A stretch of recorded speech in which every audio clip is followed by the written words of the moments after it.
तो दोस्तों यहाँ पर हमारे तेजस के साथ एक वक्त ऐसा आया था जब मलेशिया तेजस को वाई करने वाला था और तेजस हमारा सारे टेस्ट को पास करते हुए मलेशिया के लिए एक ऐसी स्टेज पर जा पहुंचा था जहां मलेशिया केवल 2 ऑप्शन यहां पर चूज कर चुका था, जहां पर तेजस था और दूसरी तरफ FA-50 लड़ाकू विमान था। और ऐसे में ये पूरी आशंका जताई जा रही थी कि मलेशिया भारत के तेजस को परचेज करेगा और भारत को वहां पर काफी ज्यादा उम्मीदें थी और सारे सिग्नल्स वहां पर भारत के तेजस को लेकर पॉजिटिव थे और वहां पर लग रहा था कि भारत का तेजस मलेशियन एयरफोर्स के द्वारा सेलेक्ट कर लिया जाएगा। और इसके पीछे कारण जो था वो हमारे तेजस की कैपेबिलिटीज को लेकर था, क्योंकि हमारे तेजस के अंदर जो कैपेबिलिटीज है वो मात्र एक नॉर्मल लड़ाकू विमान की नहीं है, बल्कि इस तेजस के अंदर भारत ने अपने 5th जनरेशन लड़ाकू विमान की कुछ टेक्नोलॉजी भी डाली हुई है। ऐसे में जो मलेशियन एयरफोर्स को यहाँ पर चाहिए था वो सारी चीजें भारत के तेजस के अंदर थी और साथ ही इसका प्राइस भी बड़ा अच्छा था,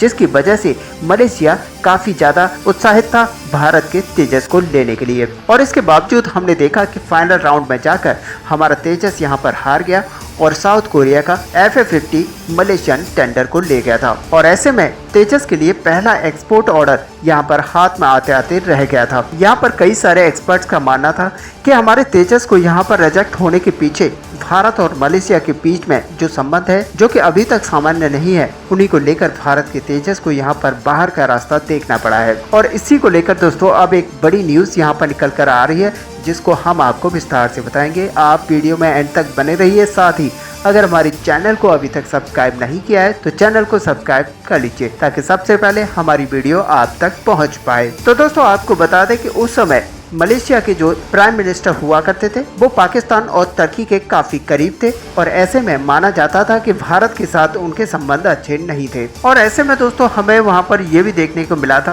कि मलेशिया और भारत के बीच में जो पाम ऑयल का ट्रेड चल रहा था उसमें भारत की तरफ से काफी कमी की जा चुकी थी। हालांकि भारत के अंदर पाम ऑयल की सबसे ज्यादा आवश्यकता होती है और भारत सबसे बड़ा इम्पोर्टर भी है और मलेशिया पाम ऑयल का सबसे बड़ा एक्सपोर्टर है। तो जब इस तरह की कार्यवाही भारत के द्वारा की गई थी तो मलेशिया को काफी नुकसान हुआ था और उसकी जो इकोनॉमी है उसको काफी लॉस यहाँ पर देखने को मिला था। हालांकि उसके बाद में उनकी जो सरकार थी वो खत्म हो गई थी और उसके बाद में नई गवर्नमेंट ने यहाँ पर कार्यभार संभाला था और उसके बाद में भारत और इस नई गवर्नमेंट के बीच में काफी अच्छे संबंध देखे जा रहे थे। और ऐसी परिस्थिति में यहाँ पर उम्मीद जगी थी कि मलेशिया अब शायद तेजस फाइटर जेट को यहाँ पर चूज करेगा और ऐसे में यहाँ पर ओवरऑल मेंटेनेंस के लिए भारत की तरफ से एक ऑफिस मलेशिया के अंदर खोलने की बात तक कही गई थी, साथ में कई सारे सपोर्ट देने की बात कही गई थी। अब दोस्तों आपको बता दें कि मलेशिया यहाँ पर फंस चुका है और इस तरह से फंसा है कि अब भारत की मदद मलेशिया को हर हालत में चाहिए, क्योंकि मलेशिया के पास जो Su-30 MKI हैं उनको यहाँ पर मेंटेन करने के लिए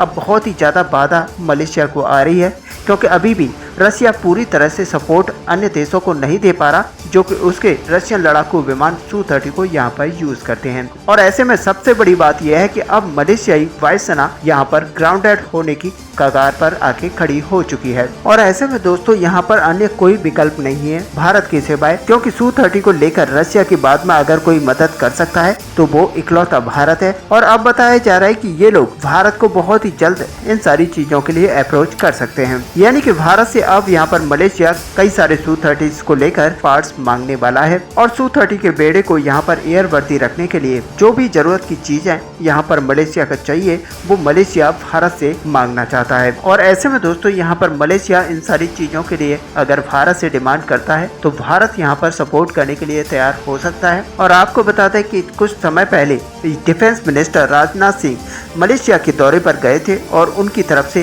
डिफेंस कोऑपरेशन की गई थी और यहाँ पर आश्वासन दिया गया था कि मलेशिया को अगर किसी भी तरह की डिफेंस कोऑपरेशन यहाँ पर चाहिए तो भारत यहाँ पर सपोर्ट करने के लिए तैयार है। और इसी को लेकर अब माना जा रहा है कि भारत यहाँ पर मलेशिया को Su-30 लड़ाकू विमानों को यहाँ पर कार्यरत रखने के लिए सपोर्ट कर सकता है। तो दोस्तों इस बड़ी खबर को लेकर आपका क्या व्यू है, आप अपना व्यू हमें कमेंट पर लिखकर बता सकते हैं। साथ ही वीडियो को लाइक और शेयर करना ना भूलें। मिलते हैं नेक्स्ट वीडियो में, तब तक के लिए जय हिंद।